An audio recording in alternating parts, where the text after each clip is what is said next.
어떤 한 선교사가 있었습니다. 그 선교사는 파송을 받고 현지에 가서 한 1년 정도 시련도 많았지만 열심히 복음을 전해서 복음을 받아들이는 사람들이 생기고 그 지역에 교회가 서게 되었습니다. 짧은 시간이지만 힘을 다했었고 열심히 사역을 했습니다. 그리고 나서 한 6개월 정도가 지나고 나서 어떤 선교사의 어떤 긴급한 필요 때문에 피치 못하게 아쉽지만 선교사는 그 교회를 떠나가야 됐고 먼 곳으로 가 있게 되었습니다. 그런데 어느 날 이제 그곳에 있는데 이전 교회의 사람들이 이 선교사를 먼 곳을 갑자기 찾아왔고 이제 그 사람들이 눈앞에 서 있게 되었습니다. 그러면 갑작스럽게 그들을 본 선교사의 마음은 어땠을까요? 첫째는 물론 반갑다이고 둘째는 불안했겠죠. 아니 무슨 일이 있어서 연락도 없이 이렇게 먼 곳을 이들이 찾아왔을까? 그래서 아니 어쩐 일로 여기까지 왔습니까? 라고 묻고 그리고 제일 궁금한 질문, 교회는 어떻습니까? 물었습니다. 그들이 말하기를 우리 교회에 너무나도 많은 문제들이 갑작스럽게 생겨나게 되었습니다. 문제가 한두 가지가 아니고 너무너무 심각합니다. 그렇게 이야기를 했습니다. 그런데 이 선교사는 마음 같아서는 바로 그 교회로 달려가고 싶지만 그럴 형편이 안 되었습니다. 그러면 그 선교사는 어떻게 할 수 있었을까요? 일단 글로라도 자기의 마음을 그리고 자기의 생각을 전하기로 했습니다. 그래서 정말 고심을 다해서 마음을 다해서 그 교회가 어떻게 하면 다시 설 수 있을까? 제대로 설 수 있을까? 모든 문제들을 어떻게 해결할 수 있을까? 무엇을 먼저 말해야 될까를 고민하면서 이제 편지를 쓰기 시작을 했습니다. 이 선교사가 누구죠? 사도 바울이죠. 그리고 이 교회는 고린도 교회고 이 편지가 고린도 전서입니다. 빠르게 이렇게 한번 정리를 해봤습니다. 그래서 그 편지에서 이제 사도 바울이 여러 문제들을 다루기를 시작하는데 지난주에 가장 먼저 무슨 문제를 다루는가 할 때에 분파와 파당의 문제를 가장 먼저 말을 했었습니다. 그러니까 이것은 사실 좀 시사하는 바가 크지요. 교회가 한 마음을 갖지 못하는 것, 갈라지는 것, 나뉘는 것이 모든 문제의 근원이다라고 바울은 이야기하는 것입니다. 그래서 바울은 인사를 마치자마자 이 문제를 먼저 꺼내게 되었습니다. 너희 안에 바울파, 아볼로파, 게바파, 그리스도파가 있다라는 것을 들었는데 같은 마음과 같은 뜻으로 너희가 온전히 합해야 한다였습니다. 어떤 상황이었죠? 우리가 기억하죠. 바울파는 아마도 처음 교회를 세울 때부터 같이 한 우리는 그런 멤버야. 우리보다 늦게 온 사람들이 있으면 이야기하지 마. 뭐 그런 파였을 수 있고 아볼로파는 야 언변의 마술사 수사학의 대가 아니냐 설교가 너무나도 끝내줘 우리는 아볼로 편을 들겠어 하는 사람들이 있었고 그리고 게바파가 있었죠. 베드로의 다른 이름이었죠. 베드로파는 아마도 이 편지의 후반에 가면 바울이 내가 베드로와 같이 아내를 데리고 다닐 권리가 없겠느냐라고 한 것으로 봐서 최소한 베드로는 아내와 함께 고린도를 방문 또는 얼마간 머물렀던 것으로 보입니다. 그래서 사람들이 그렇게 이야기할 수 있죠. 야 바울만 사도냐? 그렇게 따지면 베드로가 진짜 1등 사도 아니냐? 수제자 아니냐? 그래서 베드로 편을 들겠어. 나는 베드로랑 같이 밥도 먹고 악수도 했어. 그러니까 그런 사람들이 이제 생긴 게 된 것입니다. 근데 이것이 전체가 다 휩싸일 만큼 그렇게 큰 문제가 되었는데 그런 분리가 교회 안에 일어나게 되었는데 바울이 이제 이런 상황을 듣고 이런 상황을 마주하게 되었습니다. 자, 그러면 만약에 여러분이 바울이라면 어떤 행동, 어떤 말을 먼저 하게 될까요? 여러분이 지금 바울이라면 그 교회가 이런 상황에 처해 있고 이런 문제가 있습니다. 그리고 그 문제를 당신이 좀 책임져 주십시오. 해결책을 제시해 주십시오. 그러면 우리 같으면 어떤 해결책, 어떤 이야기를 먼저 할 수 있을까요? 바울은 이 문제를 위해서 이제 입을 열기 시작하는데 곰곰이 생각해 보면 우리가 얼핏 생각하는 방식과는 굉장히 많이 다릅니다. 우리 같으면 어떻게 할까요? 분쟁의 대상자들을 일단 이렇게 다 모이십시오 해서 모아서 좀 대화하고 좀 화해하십시오. 좀 그렇게 이야기할 수도 있겠고 아니면 그 문제가 더 크면 무슨 위원회를 만들어서 조정위원회 분쟁 조정위원회 같은 것을 만들어서 거기서 타협하고 좀 이렇게 양보하고 해봐라고 하지 않을까 싶은데, 바울은 어떻게 하는가 보니까, 어떤 이야기를 나누나 보니까, 바울이 이제 먼저 이 사태를 듣고 나서 어떤 진단을 먼저 내립니다.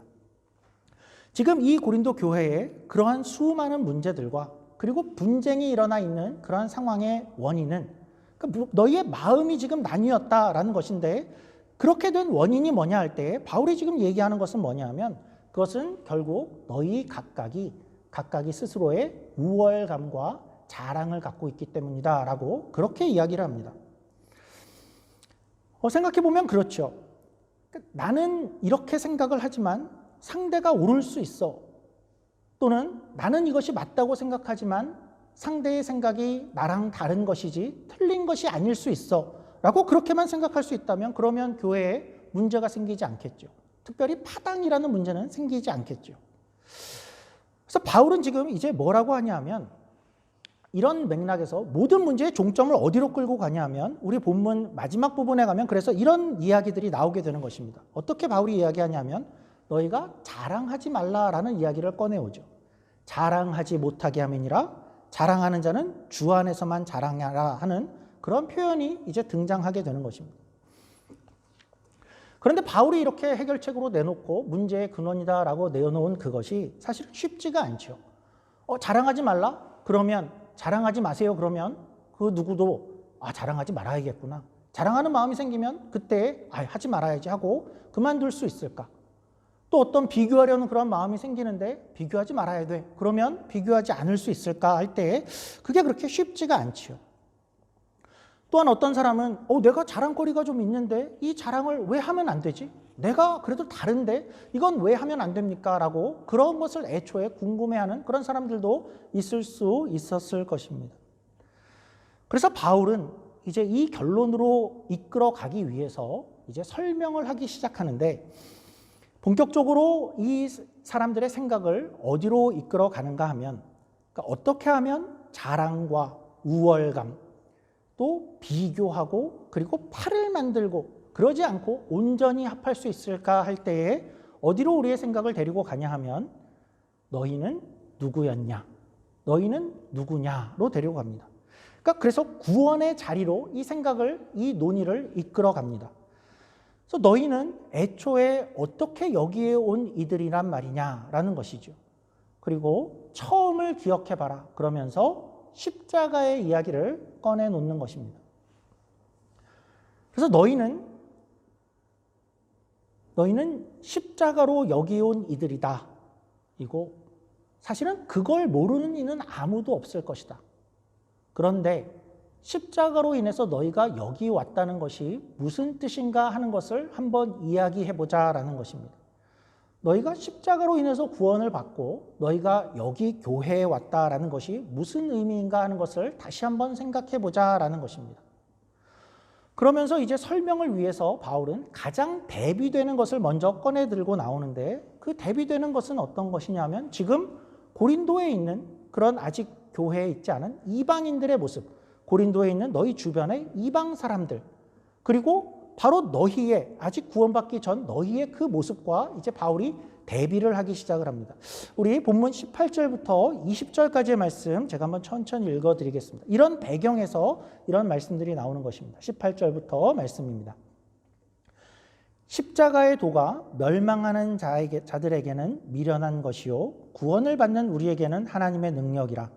기록된 바 내가 지혜 있는 자들의 지혜를 멸하고 총명한 자들의 총명을 폐하리라 하였으니, 지혜 있는 자가 어디 있느냐? 선비가 어디 있느냐? 이 세대의 변론가가 어디 있느냐? 하나님께서 이 세상의 지혜를 미련하게 하신 것이 아니냐. 그래서 우리가 고린도전서를 읽어나가다 보면 특별히 세상의 지혜와 하나님의 지혜, 또는 세상의 지혜와 하나님의 능력이 자주 비교가 되고 대조가 되는 그러한 구문들을 이제 더 만나게 됩니다. 그러니까 왜 이렇게 이 대조가 많은가 하는 것을 지난주에 잠시 설명을 드렸었는데요. 사실 이런 표현들은 이 편지가 고린도에 보내는 편지가 아니라면 굳이 등장하지 않았을 것 같은 그러한 단어들이고 그러한 내용들입니다. 이 당시 그리고 이 지역은 어떤 지역이라고 했죠? 이 지역은 그리스 지역이고 여기는 철학이 발달되어 있고 철학이 득세를 해서 언변, 논리, 수사학 이러한 철학적인 그러한 합리성 이러한 것이 대우를 받고 있는 그러한 지역이었습니다. 그리고 이것은 당시 단지 어떤 형식적인 그러한 모습에서 말을 잘하는 사람을 우리가 대우할 거야. 말을 잘하는 사람이 이렇게 높아져야지. 단지 이런 데에 그치는 것이 아니라 모든 어떤 인생의 문제라든지 우리의 인간들의 운명의 문제 이러한 모든 문제들이 철학이라는 생각과 논리 이러한 것으로 해결할 수 있다라고 생각을 하고 있는 그러한 사람들, 그러한 지역이었고 그리고 구원이라 하는 것도 어떠한 구원이라는 것이 있다면 그 구원은 분명히 어떤 지혜로 우리가 그것을 이해하고 수용하고 깨닫고 받아들일 수 있는 그런 어떠한 것일 거야. 그리고 그것을 가장 먼저 깨닫고 그것을 받아들일 수 있는 사람들이라면 그것은 가장 먼저 할 사람들이라면 그것은 고린도에 있는 아주 지혜로운 그 사람들이 가장 앞서 있을 거야 라고 그렇게 생각을 하고 있었습니다. 그런 면에서 철학을 통해서도 이들은 인생의 구원에 도달할 수 있다라고 생각을 하고 있었다라는 것이죠. 그런데 그러한 상황, 그러한 지역에서, 그러한 시대에 거기에서 하나님께서 어떻게 구원의 방법을 들고 나오셨냐 하면 십자가라는 방법을 들고 나오신 것입니다. 그래서 이 십자가라는 이 방법은 헬라인들이, 그러니까 그리스 지역에 사는, 고린도에 사는 사람들을 포함한 헬라인들, 이방인들이 보기에는 그들의 생각에서는 이 십자가는 어떻게 다가올 수밖에 없었냐 하면 우리 본문 22절, 23절입니다. 22절입니다. 유대인은 표적을 구하고 헬라인은 지혜를 찾으나 우리는 십자가에 못 박힌 그리스도를 전하니 유대인에게는 거리끼는 것이요 이방인에게는 미련한 것이로되. 그래서 헬라인이라는 것은 그리스인이라는 뜻이고 이방인이다라는 뜻입니다. 그래서 헬라인은 지혜를 찾았다라는 표현이 나오고 그래서 이들에게 구원이다라는 것은 늘 합리적이고 늘 논리적이고 이해가 가능한 것이어야만 하고 그래서 합리적이지 않은 어떤 것 이게 말이 돼? 그러면서 구원이라는 것은 우리가 받아들이고 이해하고 그건 그런 거겠지. 말이 되는구나 하는 그런 것이 되어져야만 한다라고 구원을 생각하고 있었죠. 그런데 십자가는 어떤 거죠? 십자가는 신이 자기의 아들을 아기로 이 땅에 보내서 그 한 사람이 죽음으로 말미암아서 모든 사람이 구원을 받는다라는 그런 내용입니다. 그렇게 얘기를 하니까 이 사람들의 반응은 어떤 것이냐면 우리를 뭘로 보는 거야? 우리가 그런 미련한 이야기를 받아들일 수 있다고 생각을 해? 그렇게 하면서 배척한 겁니다. 그런 얘기처럼 미련하고 참 말도 안 되는 얘기가 어디 있냐라고 이야기를 하면서 그런 것보다는 우리의 철학이 훨씬 더 멋있고 그럴듯하다라고 생각을 했다라는 것입니다. 유대인들도 잠깐 보죠. 유대인들은 뭐라 그러냐면 표적을 구한다라고 얘기합니다. 유대인들에게 있어서는 만약 하나님께서 어떤 구원을 베푸신다면 그것은 하나님이 택한 백성, 유대인, 우리는 하나님의 백성이고 선민 아니냐. 그 구원은 어떤 식으로 베풀어지든 간에 우리에게 먼저 어떤 능력으로 우리에게 먼저 보이셨을 것이다 라는 것이죠. 눈에 보이는 뭔가가 일어났을 것이다. 그것이 분명할 것이다 라고 생각한다라는 것입니다. 로마가 뒤엎어진다든지 어떤 하나님의 놀라운 능력이 보여졌어야만 한다라는 것입니다. 그런데 뭐라고? 십자가에서 그냥 죽은 죄인 그것이라고?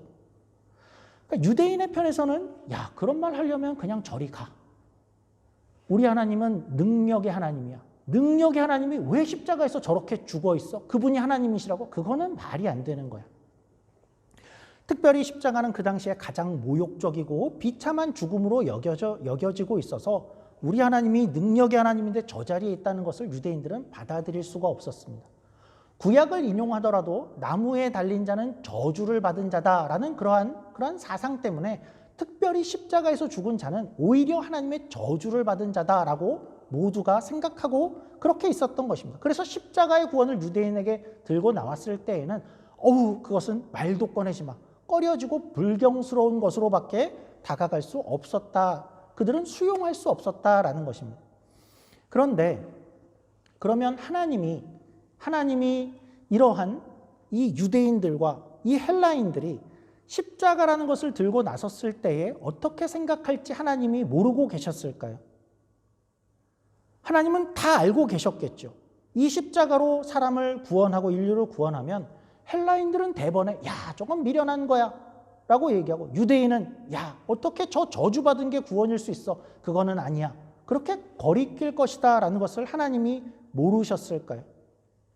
하나님은 유대인이나 헬라인이나 모두가 스스로가 그런 것들을 받아들일 수 없었다라는 것을 하나님은 물론 알고 계셨습니다. 그런데 하나님이 왜 하필 그렇게 하셨을까? 우리가 이런 생각을 또 한번 계속해서 해보죠. 오늘은 잘 따라와 주시면 좋겠습니다. 그러니까 십자가 이전에 아주 오래 전으로 가보죠. 오래 전에 인류는 죄인이 되어버렸죠. 죄가 들어왔고 모든 인류가 죄인이 되어버렸습니다. 죄인이 되었다, 모든 인류가 그렇게 되었다라는 뜻은 이 세상에 하나님의 백성이 없다라는 그러한 뜻입니다. 그러한 때에 하나님께서 이렇게 생각을 하셨다고 생각해 보죠. 아, 내가 이 세상에 하나님의 백성이 없는데 나의 백성을 좀 살리고 불러서 어떤 수의 백성을 내 백성으로 만들어야겠다라고 하나님께서 먼저 생각을 하셨다면, 그리고 하나님 편에서는 어떤 수의 하나님의 자신의 백성들이 있기만 하면 되었다면, 그러면 하나님은 어떻게 하실 수 있었을까? 굳이 십자가라는 방법을 하지 않으시고 어떤 구원의 조건을 굳이 십자가라는 방법을 사용하지 않고도 자신의 백성들을 일정 수로 데리고 오는 것만이 하나님의 목적이셨다면, 예를 들면 이렇게 하실 수도 있었겠죠. 이제부터 아인슈타인의 상대성 원리를 이해한 사람들만 내가 구원하겠어. 그것을 이해한 자들은 내가 하나님의 백성으로 받아들이겠어. 그리고 하나님은 그렇게 들어온 하나님의 백성들을 통해서 하나님이 영광을 받으시면 하나님은 그래도 되셨지요. 그래서 하나님은 좀 이렇게 똑똑한 사람들만 부르실 수도 있었다라는 것입니다. 그러니까 사실 생각해보면 하나님 편에서는 그게 훨씬 더 좋았을 수도 있죠. 좀 이해력이 빠르고 빠리빠리한 그런 자신의 백성들을 부르셨으면 지금처럼 우리를 통해서 이렇게 고생 안 하시고 좀 편하게 그렇게 계실 수도 있었을 텐데, 아니면 하나님께서 무슨 위적분 문제를 100문제를 내서 한 80점 이상 되는 그런 백성들을 내가 구원하겠다, 그렇게 구원의 조건을 하나님은 하셔도, 그렇게 하셔도 자신의 백성들을 일정 수를 받아들이시고 그들이 하나님의 백성이 되어서 하나님께 영광을 돌리면 하나님 편에서는 전혀 손해도 없고 문제도 없다라는 뜻입니다. 그런데 왜 하나님은 구원의 방법을 그렇게 안 하셨을까 하는 것입니다. 왜 굳이 십자가를 하셨을까이죠. 또 이런 생각을 해보겠습니다. 그러니까 여러분들이 분명히 이런 고민들을 많이 해보셨을 거라고 생각이 듭니다. 특히 교회를 시작하시면서 같이 함께 시작을 하면서 이런 상황을 조금 더 많이 맞았으리라 생각이 되는데요. 이런 것이죠. 내가 저 사람에게 전도를 하는데, 내가 저 사람에게 복음을 전하는데 왜 저 사람은 이걸 이렇게 못 알아들을까? 왜 내가 말하는 이 복음을 왜 이렇게 안 믿을까? 저 사람이 내가 말하는 이 복음을 안 믿는 것은 차치하고 그냥 이렇게 제쳐두고라도 왜 나를 오히려 조롱하고, 왜 나를 이상한 사람 취급하고, 왜 나를 멍청이처럼 보고 있는 것인가?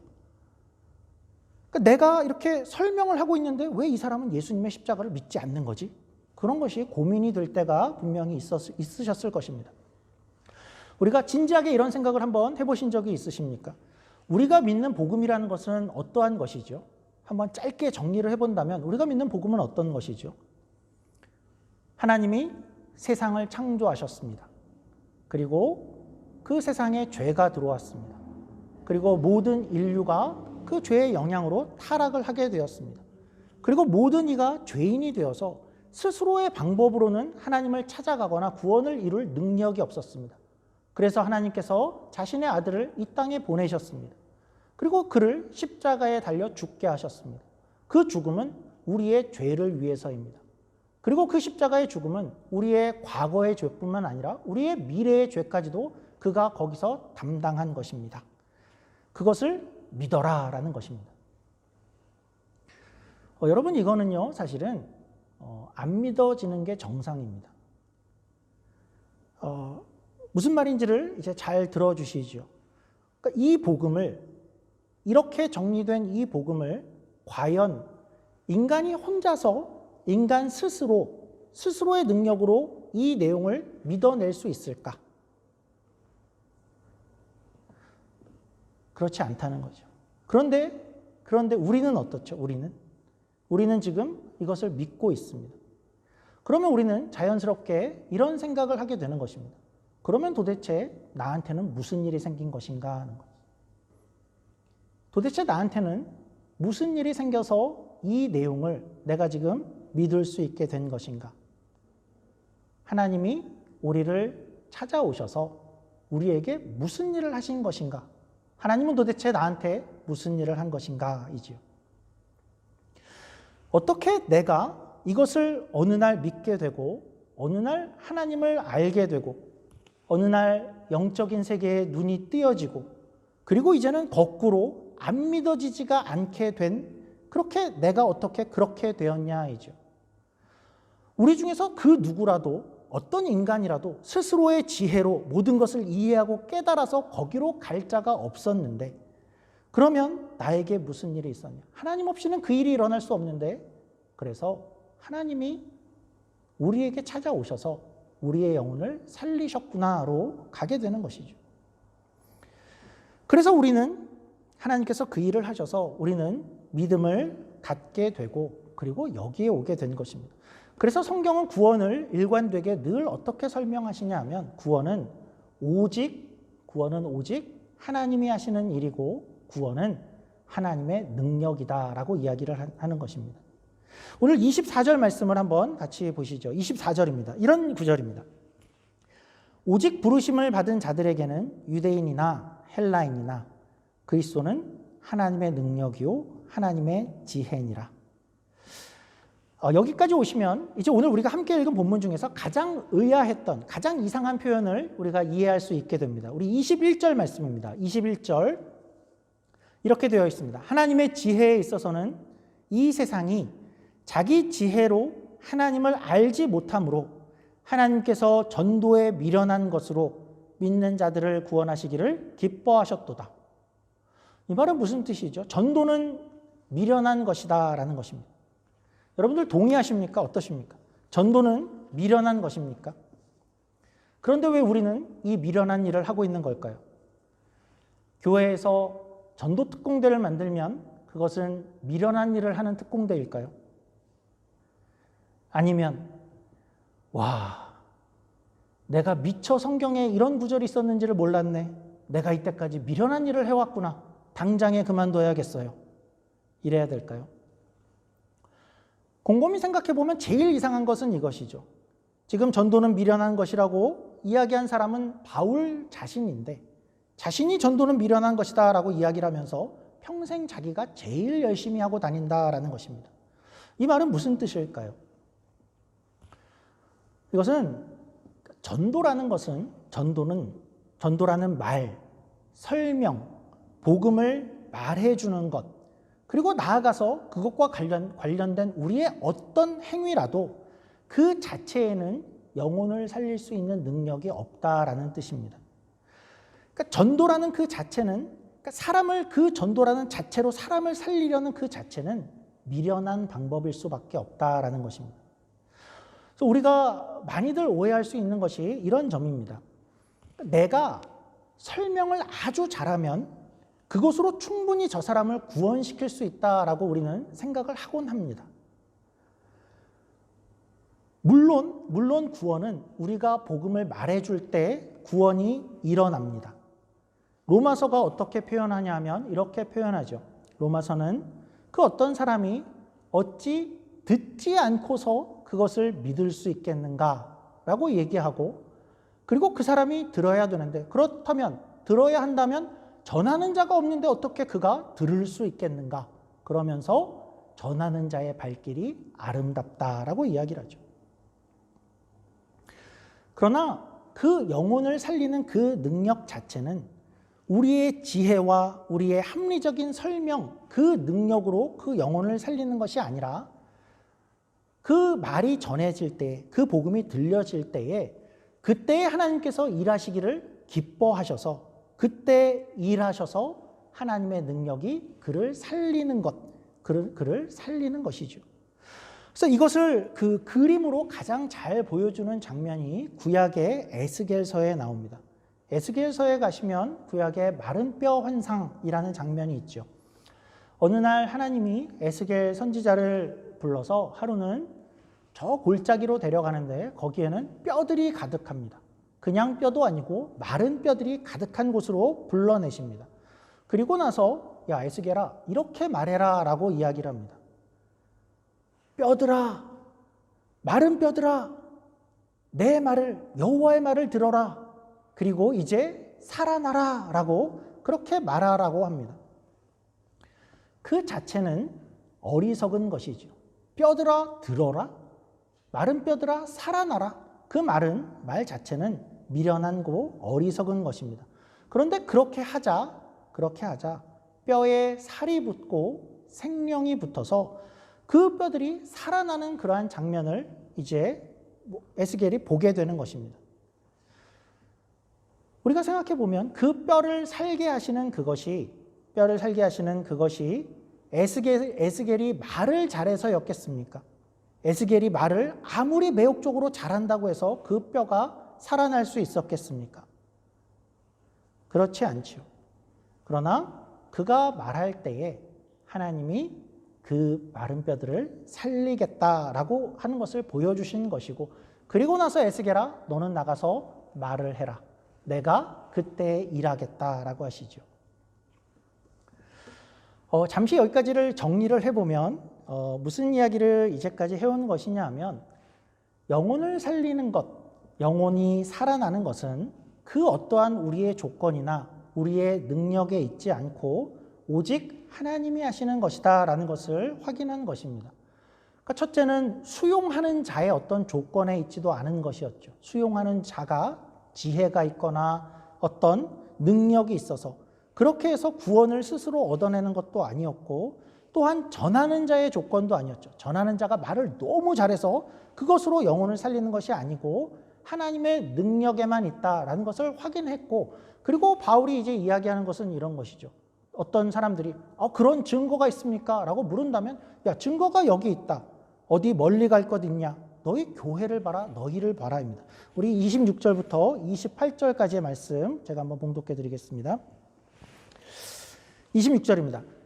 형제들아 너희를 부르심을 보라. 육체를 따라 지혜로운 자가 많지 아니하며 능한 자가 많지 아니하며 문벌 좋은 자가 많지 아니하도다. 그러나 하나님께서 세상에 미련한 것들을 택하사 지혜 있는 자들을 부끄럽게 하려 하시고 세상에 약한 것들을 택하사 강한 것들을 부끄럽게 하려 하시며 하나님께서 세상에 천한 것들과 멸시받는 것들과 없는 것들을 택하사 있는 것들을 폐하려 하시나니. 우선 이것은 이런 뜻은 아니죠. 너희를 봐라. 너희 옆에를 좀 봐봐. 지혜로운 자가 하나도 없어. 능한 자가 없고 문벌 좋은 자가 전혀 없다. 이런 뜻은 아니죠.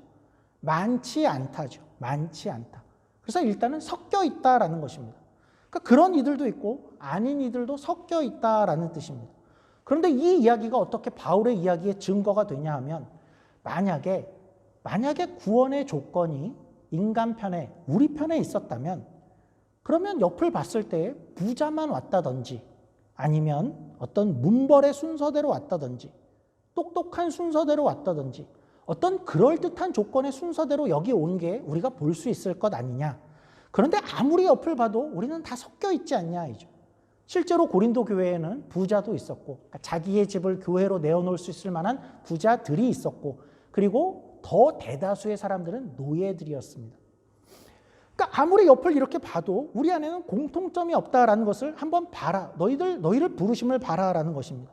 그리고 나서 더 자세히 보니까 또 한 가지 발견할 수 있는 것은 어떤 것이냐면, 자세히 보니까 우리가 보기에 얼핏 조건일 것 같아 보이는, 예를 들면 지혜, 부함, 문벌, 똑똑함, 우리가 보기에 그게 조건일 수 있을 것 같아라고 한 것으로 기준으로 삼자면 더 못한 사람들이 훨씬 더 많지 않냐라는 것이죠. 그러면 우리가 뭘 알 수 있냐? 우리가 생각하는 어떤 조건이 전혀 아니구나 하는 것이 확실해지고 그것이 증거가 되지 않냐라는 것입니다. 그래서 하나님이 만약에 구원을 지혜로 하고 구원을 철학으로 하셨다면 그러면 어떤 일이 벌어질까요? 어떤 사람들이 나와서 야, 나는 지혜로 구원을 받았어. 철학으로 구원을 받은 것 같아 하고 의기양양한 사람들이 분명히 생겨나겠죠. 그리고 하나님께서 혹시나 혈통으로 구원을 하셨다면 어떨까요? 유대인들을 먼저 구원하셨다면 유대인들이 나와서 야, 우리는 하나님께 사랑을 받는 자들이야. 우리가 혈통이 있어 하고 자신만만하며 그걸 자랑하겠죠. 또 어떤 하나님께서 행위로 하였다면 어떤 율법을 잘 지킨 것, 착해서 어떤 그런 것들로 하셨다면 그 사람들은 어떻게 이야기할 수 있을까요? 야, 우리는 얼마나 율법을 잘 지켰는지 알아? 나는 이렇게 했어라고 하면서 구원의 자랑을 스스로 들고 나오겠죠. 그런데 하나님은 그 모든 것들, 그것을 하지 않게 하기 위해서 구원을 그런 식으로 조건과 어떤 자랑을 갖게 하지 않게 하기 위해서 그 모든 다른 방법을 하나도 안 쓰시고 하나님이 십자가라는 방법으로 우리를 고린도인들을 구원하셨다라는 것입니다. 이 말을 들으면 가장 처음에 반응은 물론 그건 너무 말도 안 돼 보입니다. 너무 이상하고 이해도 안 되는 그런 방법이에요. 하나님은 그래서 그렇게 했다라는 것입니다. 우리 1장 29절, 31절 우리 보시겠습니다. 29절 이렇게 나오는 거죠. 이는 아무 육체라도 하나님 앞에서 자랑하지 못하게 하려 하심이라. 31절은 뭐죠? 스스로 자랑하지 않고 주 안에서 자랑하게 하셨다. 주 안에서 자랑하라는 것은 주만 자랑하고 주님의 구속사역, 십자가만 자랑하라라는 뜻입니다. 그러니까 하나님은 아주 고집스럽게 이렇게 하셨다라는 것입니다. 그리고 그것은 자랑이 없게 하기 위해서입니다. 그런데 오늘 이야기를 이렇게 또 끝낼 수는 없죠. 그러니까 왜 바울이 이 이야기를 하필 이 시점에 이 이야기를 왜 꺼낸 거죠? 분쟁과 파당과 한마음이 되지 못하고 나뉘어지는 그러한 것 때문에 이 이야기를 바울이 꺼낸 것이죠. 바울의 이야기는 무엇입니까? 너희는 난 바울파야, 아볼로파야, 게바파야 그렇게 나오고 있으면서 나는 이런 걸 가지고 있어. 나는 먼저 왔어. 우리 편이 설교도 훨씬 더 좋아. 우리 편은 율법도 들고 있어. 우리 편은 뭐가 있어 하고 서로가 서로를 경쟁하고 자랑하고 우월감을 갖고 내가 더 맞아 비교 우위에 있고 다투려는 그런 가운데 있는데 그것으로 자기들을 증명하려는 그리고 거기서부터 분란이 일어나는데 이 모든 것은 너희가 애초에 어디서 왔는가라는 것을 정말 곰곰이 생각하면 그럴 수 없다라는 것입니다. 그래서 십자가를 정말 우리가 바로 이해하면 우리는 자랑이 없어지게 됩니다. 그리고 십자가가 아닌 어떤 자랑거리를 추구하지 않게 됩니다. 그저 우리에게는 감사가 있을 뿐입니다. 나는 죽었어야 됐는데 나는 아무런 조건이 없는데 내가 뭔가를 가지고 여기에 올 수 있는 것이 아니었는데 그냥 하나님이 불러주셔서 내가 생명을 갖게 되었구나. 와, 내가 이렇게 살았구나. 이것만 해도 어디냐? 그것이 된다는 것이죠. 그러면서 우리가 살면서 굉장히 궁금한 한 가지 미스테리를 갖고 평생을 살게 됩니다. 왜 하나님은 나를 구원하셨을까? 나한테는 아무런 조건이 없습니다. 왜 하나님이 나를 택했지? 왜 나를 여기로 불렀지? 그 미스테리를 답은 없고 그것을 평생 들고 우리는 그렇게 살게 되어져 있는 것입니다. 한 가지 분명한 것은 그냥 은혜로 내가 여기에 온 것이구나. 그렇게만 살게 되죠. 그래서 교회는 이런 사람들의 모임이죠. 나를 구원한 하나님이 그저 감사해서 그래서 주신 생을 그저 이렇게 모여서 함께 살아가는 사람들의 모임입니다. 여기는 그래서 어떤 비장함이나 성공, 목표, 어떤 성취, 성과, 또 비교와 경쟁, 그러니까 이러한 것이 지배하는 곳이 될 수가 없는 것입니다. 저는 그렇게 믿습니다. 그것은 세상이 하는 것입니다. 교회는 그것으로부터 철저히 어떻게 더 멀어질 것인가, 그러면서 서로가 이렇게 다른데 서로를 품어주고 그냥 서로가 그렇구나 하고 인정해주고 이렇게 다른데 그냥 그러려니 하면서 같이 있는 것입니다. 우리는 어떠한 것을 들고 여기 온 것이 아니라 그냥 은혜로 들어왔다라는 것을 우리의 삶으로 증명하는 것이 세상 속의 교회의 역할이고 교회의 사명인 것이죠. 아무것도 아닌 자가 은혜로 여기까지 왔구나. 그렇게 모인 사람들이 교회에 있구나라고 그렇게 모여 있는 것 자체가 교회의 목표고 사명이 될 것이고 그런 교회를 보면 세상은 분명히 이렇게 이야기하게 되어 있습니다. 야, 너희는 왜 이렇게 바보같이 사냐? 목표, 경쟁, 성과 이런 거 멋있지 않아? 투자 대비 결과 이런 것을 가지고 살아야지. 그럴 때 교회는 아니 그냥 우리는 그냥 사랑하며 산다. 그냥 이렇게 사는 거야. 왜냐? 십자가로 여기 온 것뿐이거든. 제가 기록을 보니까 저희가 교회를 시작하면서 레스토랑에서 첫 모임을 했을 때 이 본문으로 이 결론이 나는 설교를 했던 것을 찾아보게 되었습니다. 그래서 교회는 여전히 생각이 똑같습니다. 성경이 말하는 교회는 날카로워지고 조급해지면 그것은 지는 것입니다. 하나님을 늘 믿으며 넉넉하고 늘 바보 같고 그리고 한 번 더 봐주고 그냥 이해하고 같이 있는 게 교회고 나는 죽을 수밖에 없었는데 여기 있어 하는 것이 감사해서 함께 모이며 하나님을 바라보며 사는 것이 교회이며 이것이 바로 십자가를 증명하는 삶이 되는 것입니다. 우리가 다른 것으로 하나님을 증명하며 십자가를 보이는 것이 아니라 이렇게 살아낼 때 저기는 십자가로 구원을 받은 자의 모임이구나 하는 것을 세상 속에 증명하며 우리가 참된 교회를 누려갈 수 있게 되는 것입니다. 기도하겠습니다. 하나님, 왜 하나님께서 이렇게 고집스럽게 다른 방법이 있을 것 같은데 왜 아들을 보내시고 십자가를 보내시고 이런 이상한 방법으로 사람들을 구원하셨는가 하는 것을 생각해 보았습니다. 그것은 바울의 표현으로 한마디로 우리로 아무런 자랑이 없게 한다라는 것이었습니다. 하나님, 오직 그것이 은혜구나. 내가 가진 어떠한 것이나 어떠한 조건이나 내가 어떤 잘남이 있어서 여기 온 것이 아니구나를 너무나도 명확히 하기 위해서 하나님이 십자가를 택하셨다라는 것을 오늘 우리가 다시 한번 이해하기를 원합니다. 하나님, 그리고 십자가를 증명하고 십자가를 드러내는 것이 바로 그런 사람들로 그렇게 와서 모인 곳이 우리 교회다 하는 것을 세상 앞에 드러내고 그렇게 하루하루를 살아가며 그저 주신 생을 감사로 은혜로 하나님을 바라보며 함께 살아가는 우리 교회가 되어질 수 있도록 하나님 은혜를 베풀어 주시옵소서. 감사하며 예수님 이름으로 기도드립니다. 아멘.